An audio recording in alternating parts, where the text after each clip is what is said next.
Hi, this is Coley Bryce for WSHD 91.7 FM in Eastport, Maine.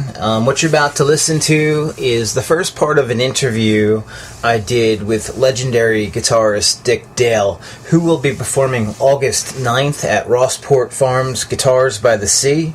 It's going to be an incredible day of music, and really looking forward to being a part of that. In progress. Recorded June 18th, 2014 with assistance from my good friend Rob Schumann. Yeah, as a middle-aged guy who also likes to beat up a Strat a little bit, I find that really inspiring, and I wonder if you'd share with our listeners a little bit about some of your life philosophy that keeps you hanging tough like that. Well, just get me a new body and I'll be happy. Yeah, that's kind of... So my wife and I, Lana, believe in, your body is your temple, and we don't put anything. We have a shirt that says your body follows your mind. So don't be so weak in the mind, because with me, I've been in the martial arts ever since I was a teenager. So they taught us your body is your temple. And don't desecrate it. Don't put things in it that's going to wipe you out, kill you. That's bad for you. So we've always thought that. We've never had alcohol in our body. We don't smoke. Well, you certainly outlived a lot of your peers and contemporaries. Well, yeah, we don't eat red meat. We don't, all that stuff, we just don't put in our body, That gives us the strength to keep on going, and at 77, people say, and yet I've been dealing with cancer for the last 13 years and diabetes on top of that, renal failure. The doctors say, you can't get on stage. Radiation has put holes in me, and chemo and all this other stuff. But, I got cancer 20 years ago. Lana was a nurse. She was trained by a World War II nurse. So she's my angel from heaven that came and saved me 3 times when the doctors messed up. So the whole thing in a nutshell is that we continue because there are other people out there that are going through the same thing, and they see me on stage. They say, how does he do it? And it's all with your mind. She has MS, my wife. Herschel tumor on her thyroid in her throat. Goes through pain like crazy, but we don't believe in taking pain pills or anything like that, because doctors don't tell you that it retards healing 50%. Right. So we keep our bodies moving and our minds moving. By not thinking about yourself, you help other people. So you're always doing something. So that's what we do. One thing when the kids ask me, how do you do it on stage, and how do you play and everything, I say, sit down, son, let me cleanse your soul. It's a psychological thing that you go through, and that's the reason why we don't, what I don't like the way people, performers, that treat their body and what they do to themselves, and then they die at an early age. Right, you'd had some interaction with Keith Moon at one point, didn't you? So I had interaction with so many... Everybody. And Jimi Hendrix, everybody. I thought, when I found Jimmy was playing bass for Little Richard in the bar in Pasadena to 30 people. Oh, yeah? And he was a very nice, quiet, humble person. When I got to meet him, and he would come to me and say, how do you do this, how do you do that? I would show him all the different slides and stuff like that. In fact, what's his name, who used to open for me in different concerts at times, his drummer, Buddy Miles, that's who it was. Buddy would say to the audience, Jimmy used to say, I don't know if I can be censored on this, he says, Jimmy used to say, I got my best shit from Dick Dale, stuff like that. The thing is that he changed because his mind became, once again, your body follows your mind. He became weak with people. A lot of kids, when they're playing, they first start playing, all of a sudden they get a chance to be in a band. And then if they play really well, if they play a band that's making news and being popular, they go, oh man, they just asked me to play for them. And so they start playing for them, and the damn band starts doing drugs all the time when they're on the road. And if the kid has never done drugs before, or anything like that, he's surrounded with it, and he feels that he's going to do it, otherwise they'll fire him, like he's not part of the gang. And I tell people, walk your own path. and the right people will follow you. And just say, would my mom do this, or would my dad do this, or would God do this? Sometimes you have parents that are not straight and normal and good. You seem like you've been able to maintain a very fierce independence despite being in the middle of so many mainstream pop culture things. You seem like you've been steadfast and sticking to what you do and the way you do it on your own terms. Yes, and that came from being in the martial arts and trained by masters from all over the world. And they taught me that. And my dad and my mother, they were very strict. They didn't smoke. They didn't drink. They didn't do any of those things. And God bless them.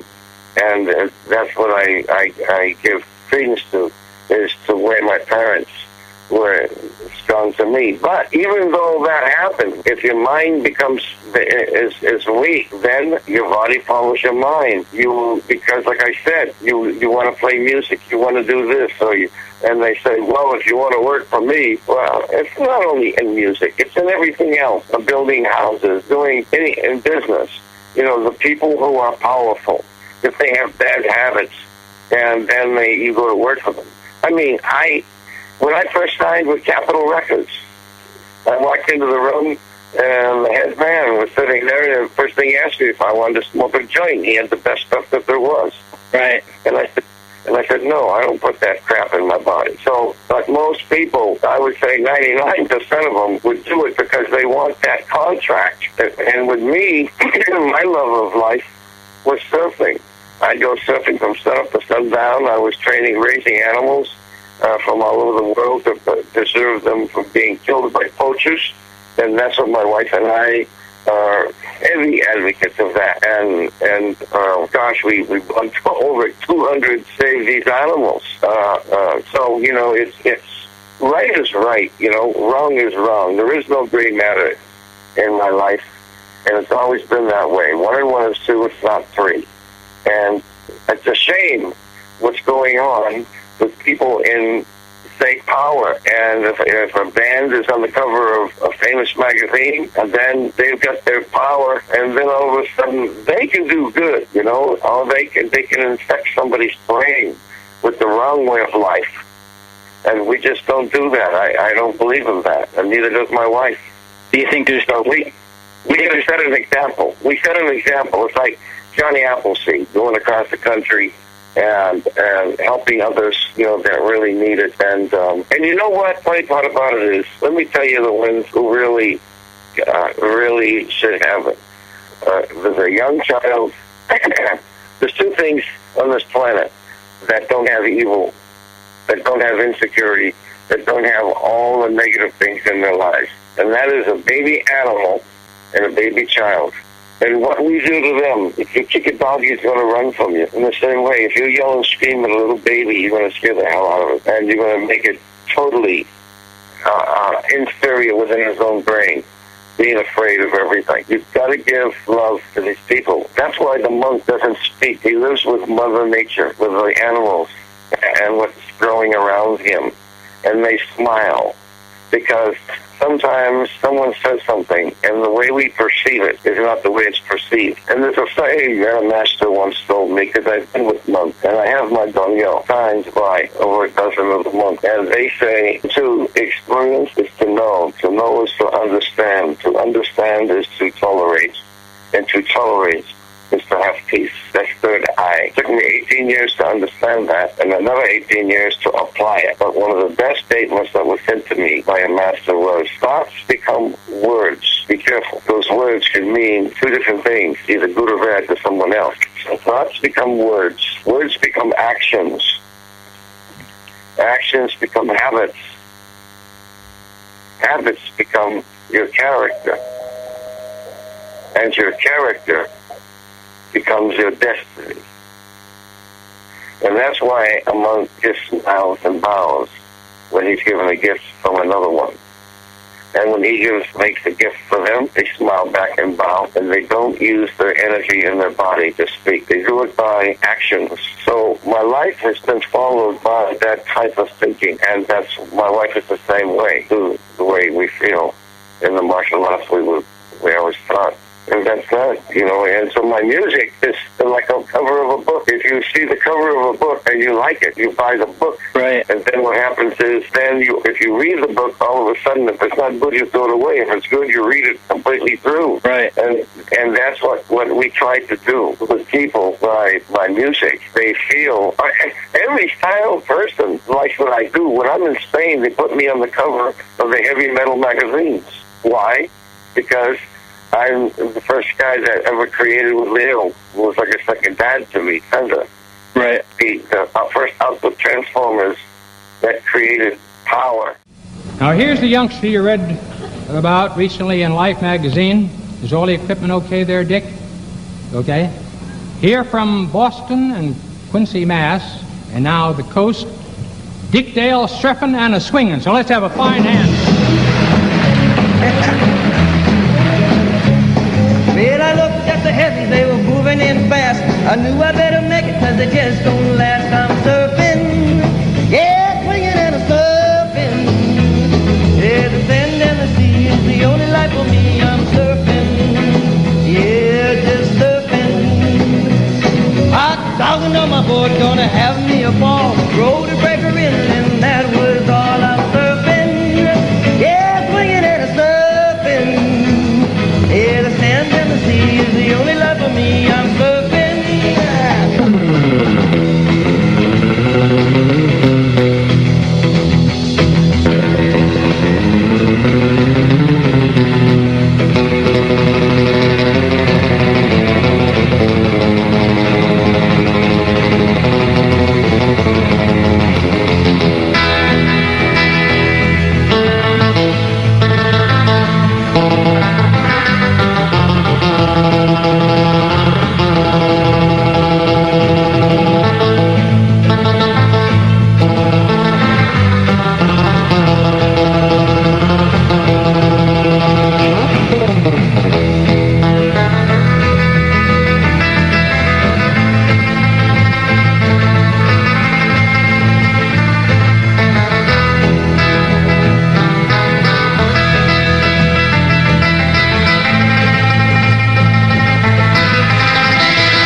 Very nice to have you on our stage. That was very exciting, and these shots from the Pacific Coast just wonderful. Thank you, Ed. Thank you, Dick.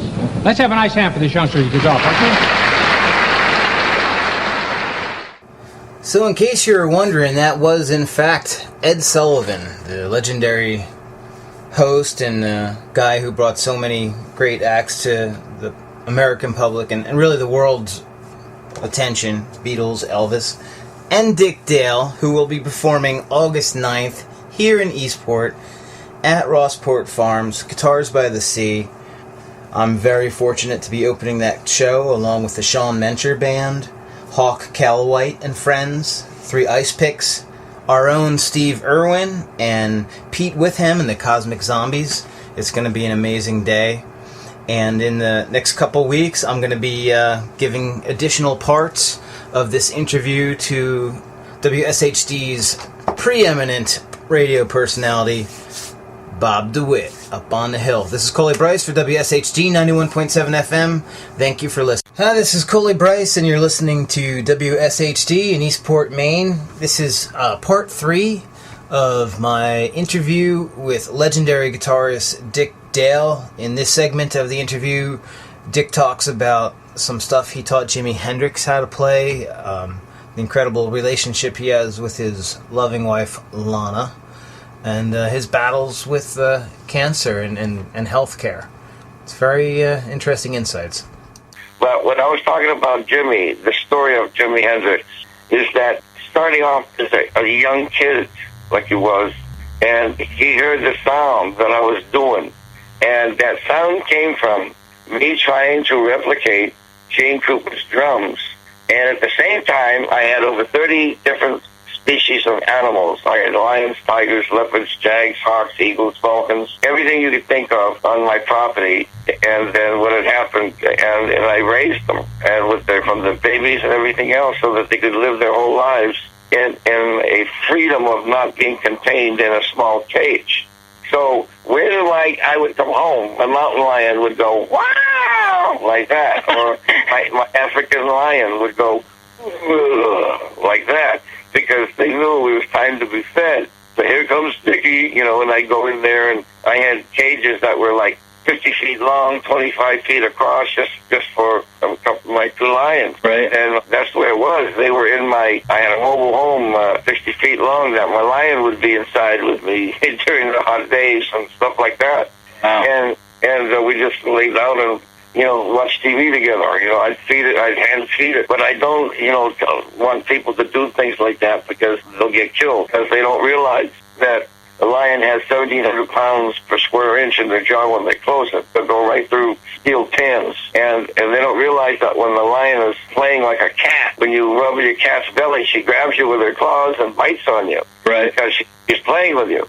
Well, that's what a lion's going to do. Right. And the teeth are going to go right through you. And I've had that happen. So you've got to know, what you're doing. And there's no books on how to raise these wild animals. But that's what I did. And I had a baby elephant. I had apes, everything. And when the elephant would scream, it was like a pterodactyl scream. So I would imitate these sounds on my guitar, and I still do. And that's what Jimmy heard. Right. And he was, how do you do that? How do you do that? And then when I came and started surfing in California in 1954, then when I'd be in a wave, the rumble would pick me up in the tube and spit me out. And so I would mimic that. But every time, mainly in my brain, I'm listening to my animals screaming to me, calling me. And so that was coming out of my guitar. Right. And that's what I showed Hendrix, what I taught Jimmy. Now, once he learned things like that, his career of playing, he just got mixed up just like Keith Moon. Right. And, Keith came to me and he said, I'm doing an album, man. I got $80,000 invested in it, and I got John Lennon and Ringo on it. And he goes, I got to have Dick Dale, man. If I don't have Dick Dale, I'm going to scrap the whole thing, man. You're the father. You're the father. And I say, he says, come. And in fact, I'm doing a concert, and he gets up on stage with his bodyguards and Keith Larson, and he grabs my microphone, and he goes, I'm Keith Moon of the Who. And I go, who? He says, of the Who. I go, who? It was like, who's on first? Yeah. And A little bit. And because I never went to parties with these type of people, I didn't know who anybody was. I threw so many people out of my dressing room that were big movie stars. Right. And that were players. And they said, you know who you just threw out of your dressing room? Because he was smoking. I go, get that shit out of my room. Or drinking. So what happened was he wanted me to go to his party. And afterwards, and I said, nah. I said, you want me to do the recording? I'll do the recording. Well, I went and did the recording, and he collapsed in the middle of the recording. Yeah. They couldn't go out of it. And then later on, they called me up, and I was in Tahoe performing at Reno, and they told me he died, later on, weeks later. Oh, my gosh. Stuff like that. These people, they got so hooked up because they were good in the beginning, but their mental security was so weak that they felt that they had to do what these other people do who are so screwed up in their lives, otherwise they wouldn't let them play with them. Right. And that's why I tell people, walk your own path. And then if your path is proper, you'll be proper, and hopefully people that like what you do will follow you. And when people want to buy me a drink, and a lot of people will take that drink because they don't want to offend the person, saying, let me buy you a drink. I don't care about that. What I say is, all right, give me some pineapple juice and ice cubes. And they'll go, what? You don't want any Jack Daniels? I go, no, I don't put that crap in my body. Right. So that's that. So I come straight out and tell them right to their face. If someone's smoking in front of me, I'll take it out of their mouth. or get out of here. And that's the way it is. So, this is what makes people die. They become weak because they're afraid to say, no, I'll play my instrument for you in your bands, but don't expect me to do what you do. That's killing your body. Right. They don't have the cojones, whatever you want to call it, to stand up to them and say, I don't do that. And I do. And my wife does. And that's why we don't go to parties. That's why we don't do any of those things. Well, you even hung out with Elvis a little bit, didn't you? That's right. El used to take me screaming up and down Hollywood Boulevard in a Stutz Bearcat because we were both into the martial arts. Was Ed Parker trained us. Right. And he had a lot of yes men around him. It must have been a lot different for him hanging out with Dick Dale. Well, he knew what he had a roasted jukebox in his house. He had King of the Surf guitar on it. He loved that. And Al was a guy that he was very insecure, and because he just wanted the world to like him. He wanted people to like him. He'd give these lavish gifts to people, and because he didn't really know how, like a monk knows, he didn't know how. Silence is respect. I used to tell I tell these children, when they come to me, I say, when you're in a group, don't speak, just listen and smile, nod your head, and don't give opinion. That way, they will fear you. And the reason why they fear you is because they don't know how much you know. Once you open your mouth, they will know how much you don't know, and they'll be on you like a used car salesman. So that's the whole thing. Learn by listening, smiling, and people will respect you, and that's what it's all about. And do things for others, and if they do wrong things from your gifts and deeds, then they had a chance to get a friendship for a lifetime. But when they destroy that, it's gone forever. So that's the decision that they made. They could have had you as a friend forever, but because they screwed you over, they lost you. If you're smart enough, you don't deal with them again.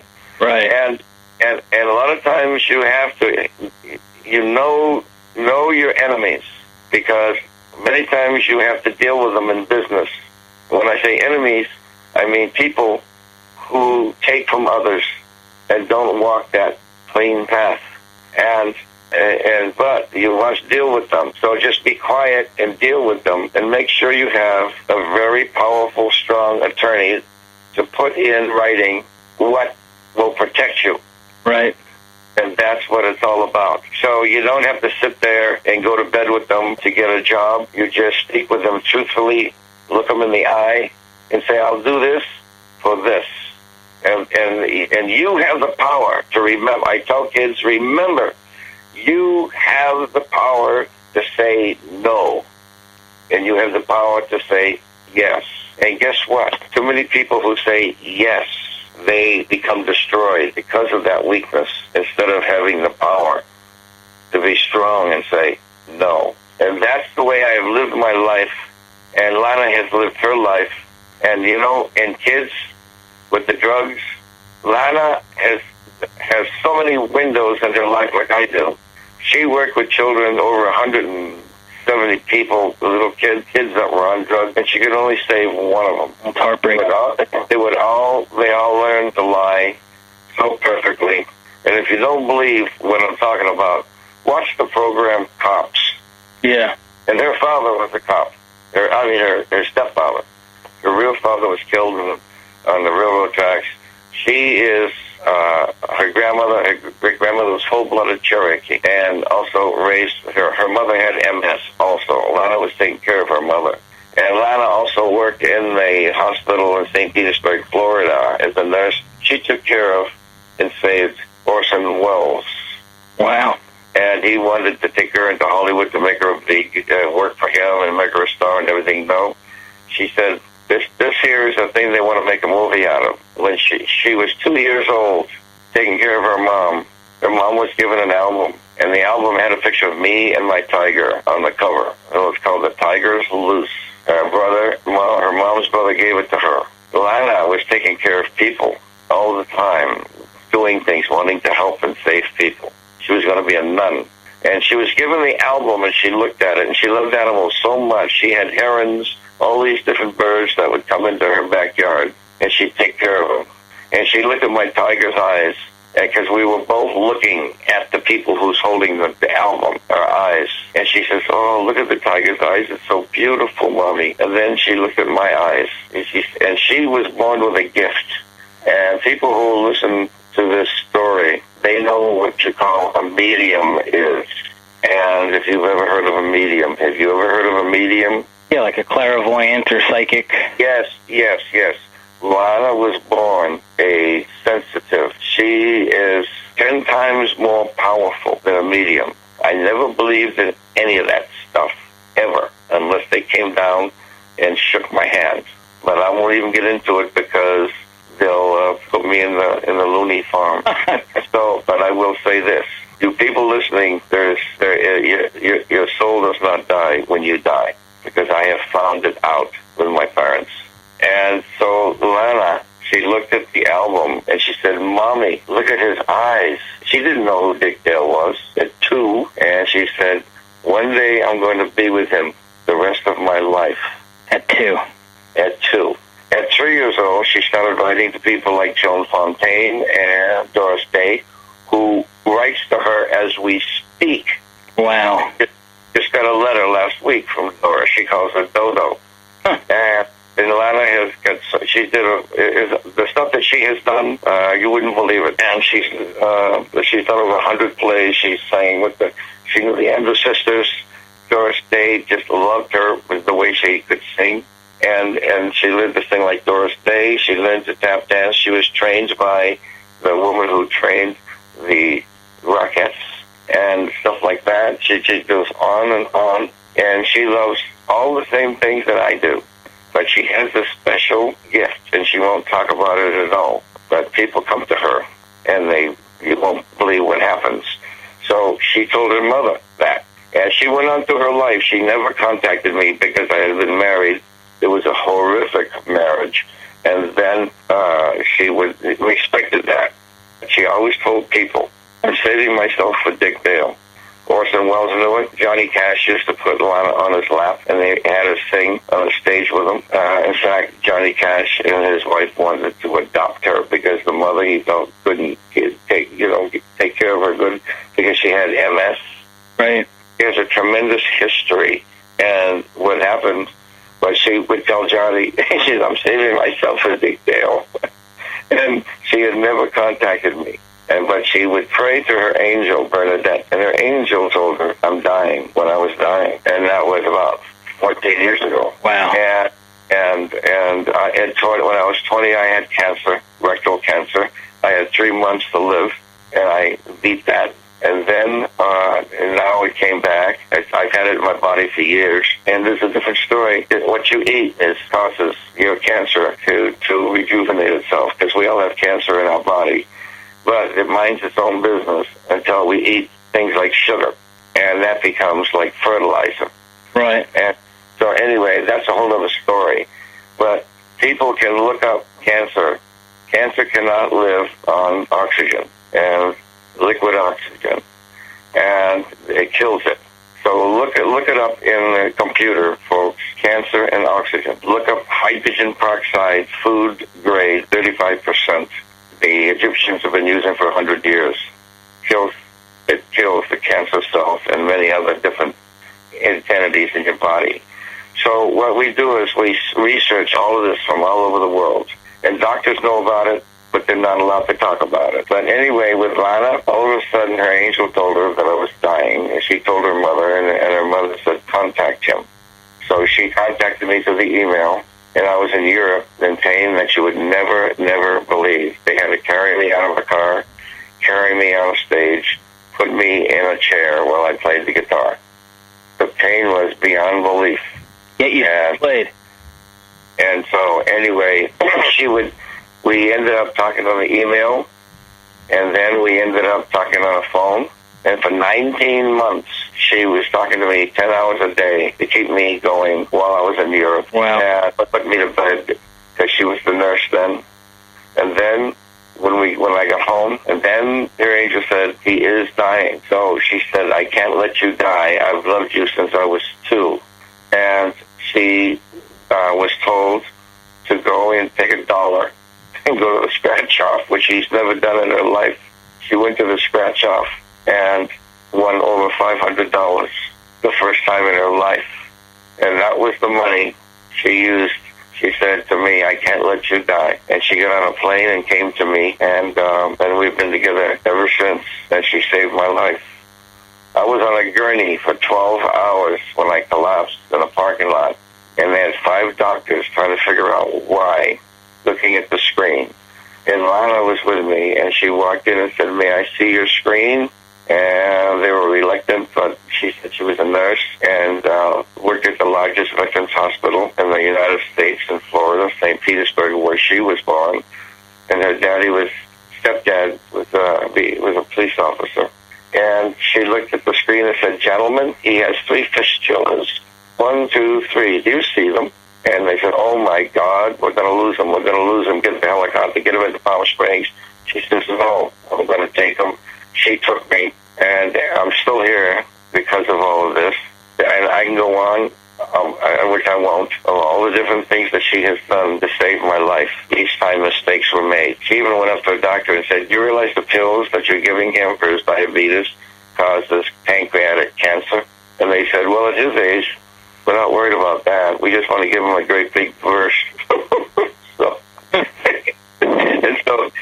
So we stopped taking those pills. So anyway, this is what she has been in my life, and they want to make a movie out of it. We had about 4 different companies want to make a movie out of our particular love story, and yet Lana deals with her pain with MS and fibromyalgia and a Herschel tumor in her thyroid. So these are all death sentences, but yet she works feverishly 24 hours a day. She makes me say, she goes, lie down, I don't want you to book no more. I'm going to book all the things. Because the reason why, too, we're performing is I have to raise $3,000 every single month just to pay for the attachment that I have on my stomach. I have to wear a bag. Mm-hmm. And the insurance, because of the government, won't allow the insurances to pay for it completely. And these poor people, because it's called a stoma. Your intestine comes out of your stomach, and then you have an attachment, and that's how your fecal matter is taken care of. And yet my kidneys have stopped, and I'm the next step going into the machine, which I am not going to do. And we deal with it the way we deal with it. And I'm still here. And we've been dealing with it for over 13 years. And so now, these poor people that are only getting money from their Social Security, whatever, they're laying in bed with infections because they cannot change their attachments every day like they're supposed to when the hospitals say, do it once a week. No, it's because they can't afford to. So God bless them all. That's what we're doing. She gets 2,000 email a week from these people with these deadly diseases, and they cannot attend to them properly because the insurance companies won't pay for it. So, and I got Blue Cross, and I got a backup, I got all that, but still they don't pay for the complete of the needles that I have to take for insulin and also my attachment. So while we're on tour, we're doing 2 things. Not only helping people with this diseases, they come to me when I sign. I signed for 5.5 hours, like before when I did the concert at Viva Las Vegas, the 30,000 people. I was signing at the merch table 5.5 hours. We just played with Kid Rock in Florida for 30,000 people. Wow. And it went on like that. And so what happens is, and when I go to Europe, we play to 490,000 people. It's like Woodstock in Berlin. And so, but yet we play to the clubs because the clubs are local and their families come, and there are places where dinner houses are. They bring their kids, And it's like a family. And I like that because I'm closer to them, because they can come right to the stage. And then I can see them when we're through performing, because we'll sit there and sign and talk war stories about our diseases. And I teach them to swear at it, to laugh at it, to don't lay in a bed and say, oh, woe is me, you know. You're going to die anyway, so the point lies is you better make the best of what you're doing before you die. Right. So you know, if everything stops with me, put me in a wheelchair until the end of the pier so I can watch the sunset. And that's just the way it is. When I die, it's not going to be in some rocking chair with a big beer gut. It's going to be in one big explosion of body parts on stage. And one critic said the way he plays, he's going to take half the audience with him. Well, hopefully not August 9th. So you know, that's the whole thing. You know, you got to have this positive attitude, no matter what. You know, when something is wrong with you, there is always somebody else that has a lot more wrong with them. I tell them, remember that. There's always a more positive perspective. That's right. I mean, I had the blues because I had no shoes. Till upon the street, I met a man who had no feet. Think about that. I will. Dick, thank you so much for your time. We, our listeners are going to be so grateful to hear this. And this is Coley Bryce for WSHD, and I'm bringing you the final portion, the fourth part of my interview with legendary guitarist Dick Dale, who will be performing August 9th, 2014 at Rossport Farms Guitars by the Sea. The lineup also includes myself with my band The New Age Blues Experience, the Sean Mencher Band, Hawk Callowhite and Friends, the Ice Picks, Stephen Irwin, our own Stephen Irwin, right here in Eastport, and Pete Witham and the Cosmic Zombies. Here it is. The East Coast has always been my home.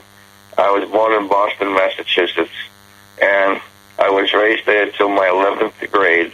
And then we moved. My dad got a job with Howard Hughes, and that's when we drove to California in 1954.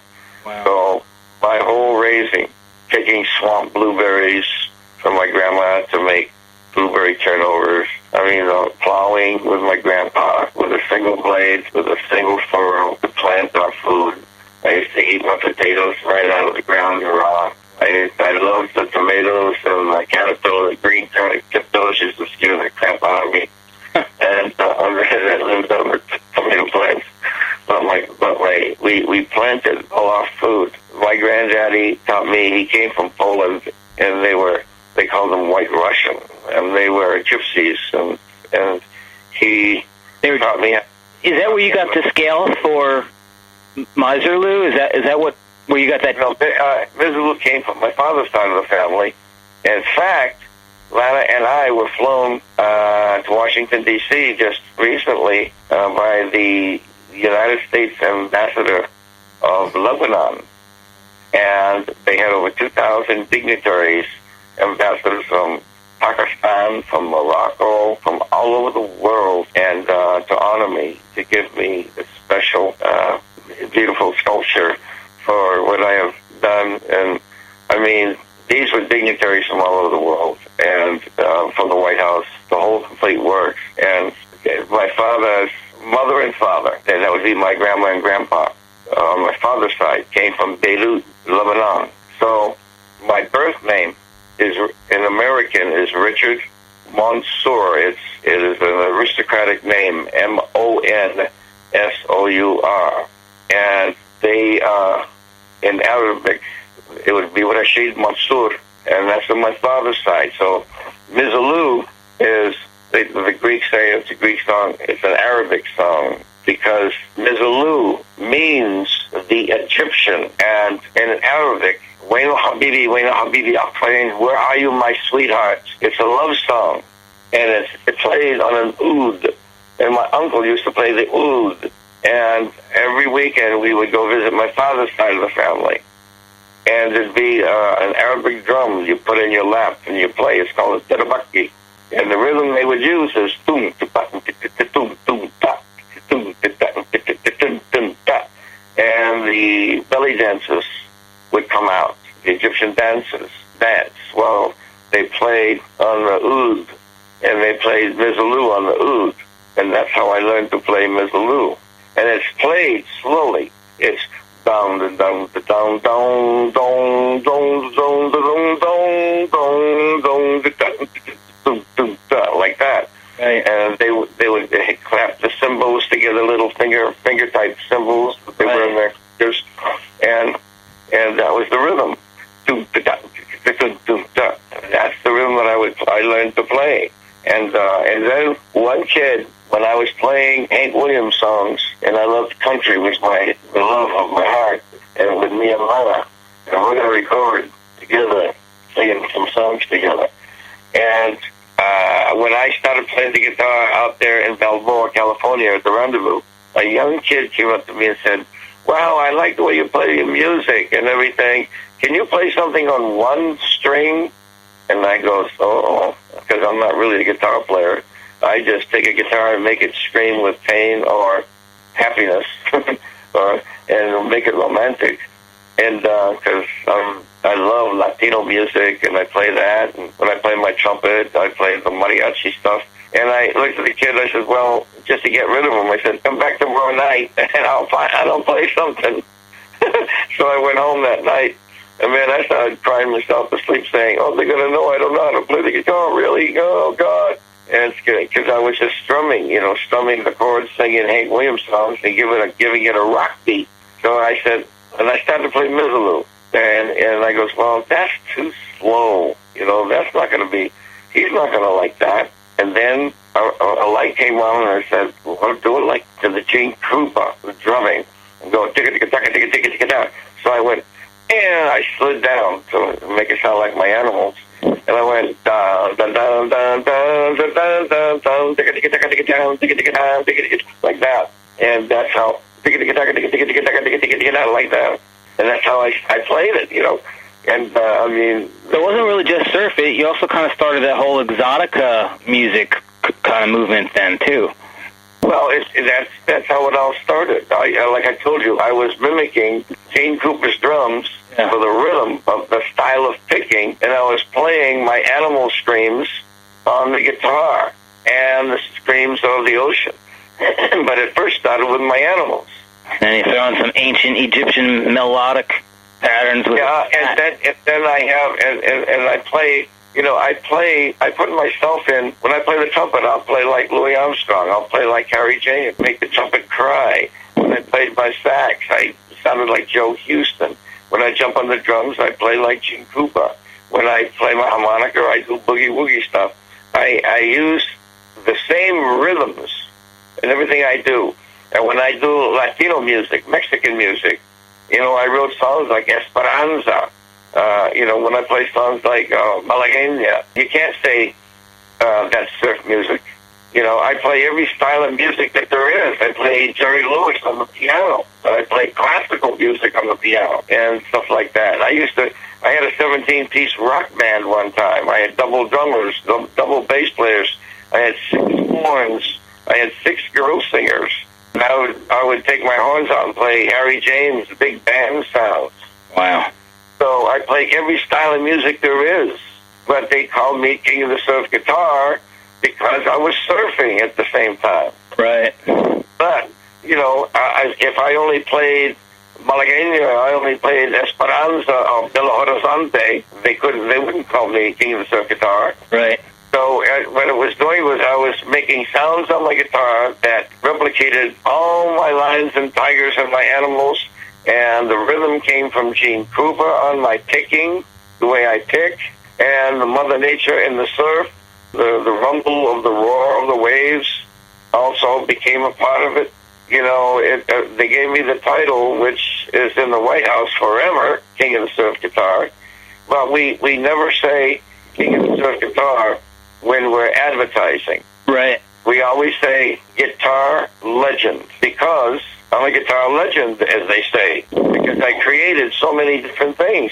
I created the pioneering of the music, the pioneering of the electronics of the guitar, and the pioneering all guitars that I took the Stratocaster, and Leo Fender used to say, when it can withstand the barrage of punishment of Dick Dale, then it is fit for the human consumption. And that's what he used to say all the time.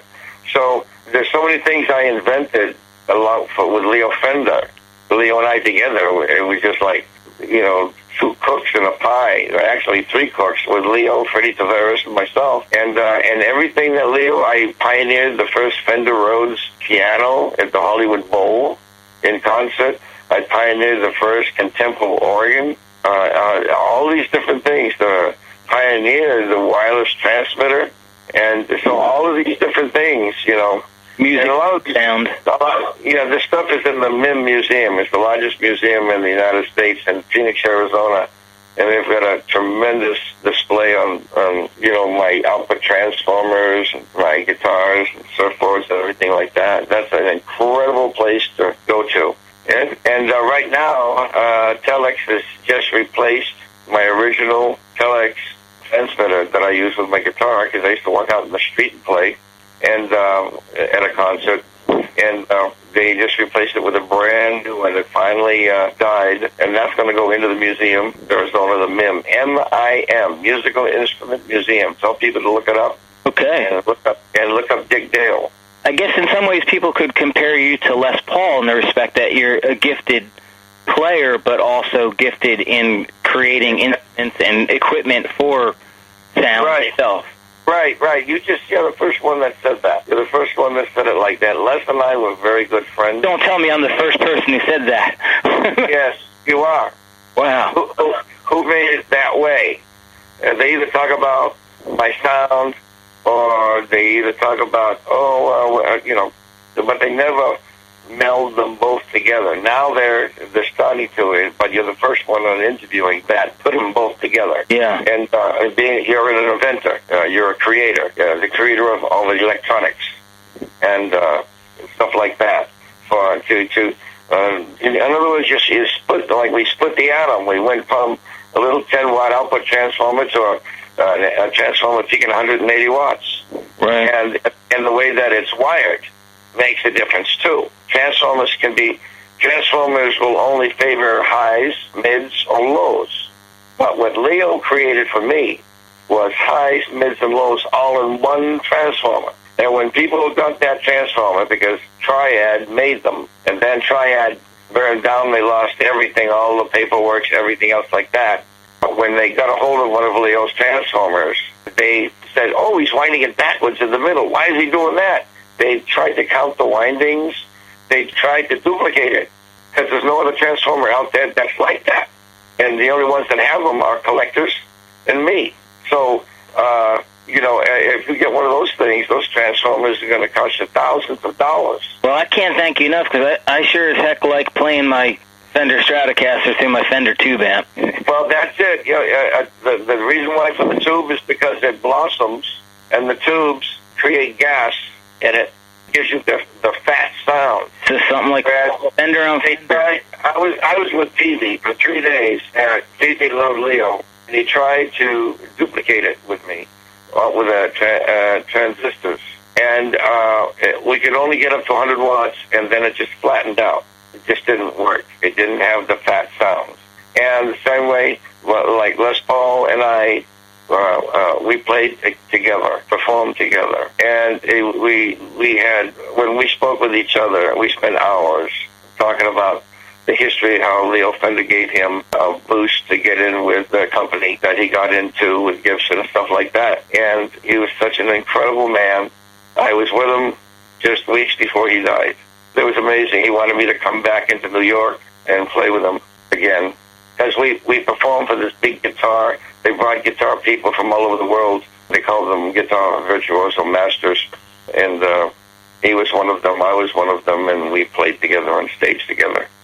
I did have the fortune of meeting him one time, and he was somewhat similar to you in that he was older, but still completely and actively engaged in life itself, and just still tweaking with things, and still had so much passion for life and music and sound. Yes, and another person that was like that who passed away, and we were soulmates. And in fact, they asked me to do a complete biography of him with me, and that was John Peel. in England, the BBC. And John Peel was like Einstein he had millions and millions of listeners. He recorded every single person known to man, from the Rolling Stones, the Beatles, Jimi Hendrix, and I remember when I first had gone over there, and they said, John Peel's at your concert, he's at your concert, and I go, who's John Peel? and then when we got together, we interlocked so incredibly that every time I went to Europe and to England, I had to be at the BBC and do some records for him and CDs for him. And so the last time, in fact, it was just before he passed, I was there, and he wasn't in the studio, he was in his office, and we had to do about 4 or 5 songs. So I did the typical guitar stuff, and then what I did was I got on the piano, and I wrote a beautiful Italian mafioso song, and I started playing it on the piano. And then they had the tapes going, and they recorded it, and then I went into a boogie-woogie on the piano, and then I went into a high key, Jerry Lewis, stuff like that. Yeah. So we made 2 recordings. So John was playing the songs that I had played, and he played the guitar songs, and he goes, oh, we have another one here, what is this? And then all of a sudden you hear this quiet piano coming on, and it was like Frankie Pressure or something like that. And he played it all the way through. I made my debut as a concert pianist in Europe. And he was, wow. And then he played the next one. And it went, like the old rock and roll. And when it was over, John's parting words were, well, we know why we love Dick Dale. He does what he damn well pleases. He does what he damn well pleases.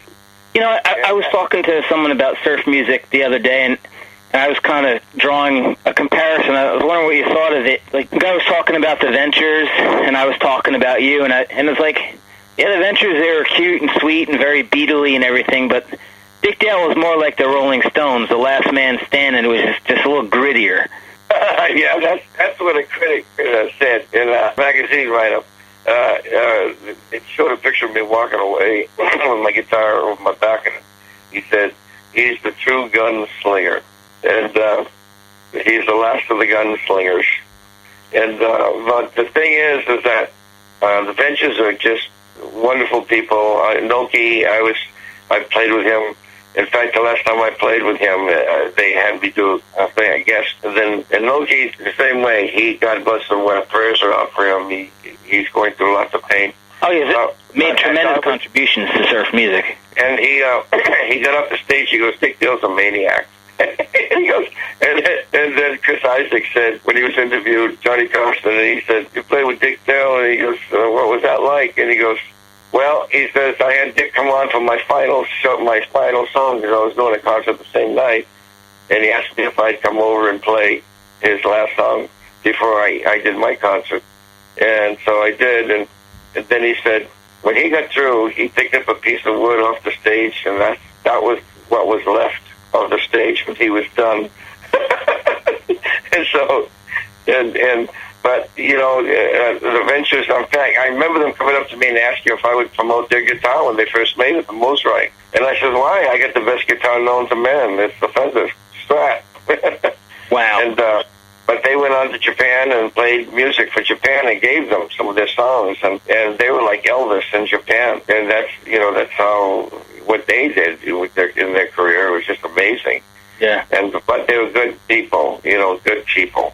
Yeah. And the same with the Beach Boys. My dad used to give them $10 to open for me. Oh, my God. Yeah. And they used to play on the one time they got on a raft in Newport Beach and went down the bay where I lived and was playing on the bay. And that's how they got started. And Mike Love, and they were very dear friends.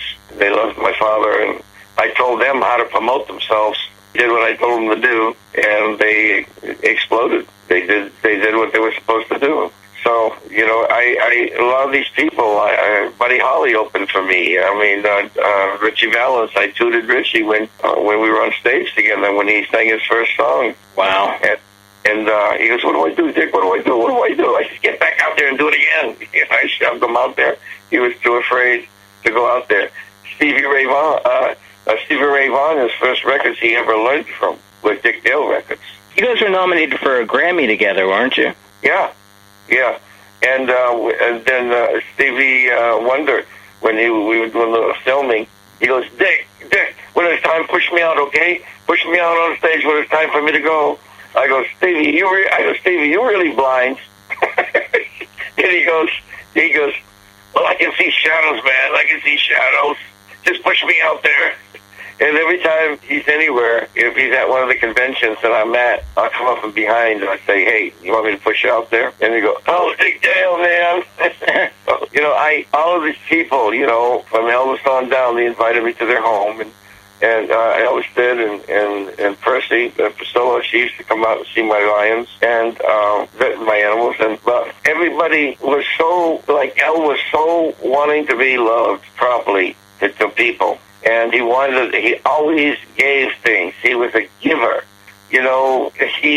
But he got caught up in the music was so demanding for him because he was always afraid. Just like me, when I get on stage, I'd say, okay, Lord, you're pulling the strings. If I screw up tonight, it's your fault, Right. But, when you're under that kind of pressure. Right. So people would say, here, take a drink, that'll take the nerves off of you, and you'll get out there and do a good job. Well, and here, take a pill, a pep pill. They tell you to do these things, and it'll make you not so afraid of what you're doing and everything else like that. It'll calm you down or whatever. I never did that. But the ones that did that, like El, it just started getting worse and worse and worse because your body, it's like taking antibiotics. If you take too many of them, or vitamins, if you take too many of them constantly, then your body doesn't react to it anymore. Right. So, the things that they would take, their body would not react anymore. So they would take something stronger and stronger and stronger. And that's where they got hooked. So I'm saying, your body follows your mind. Be strong.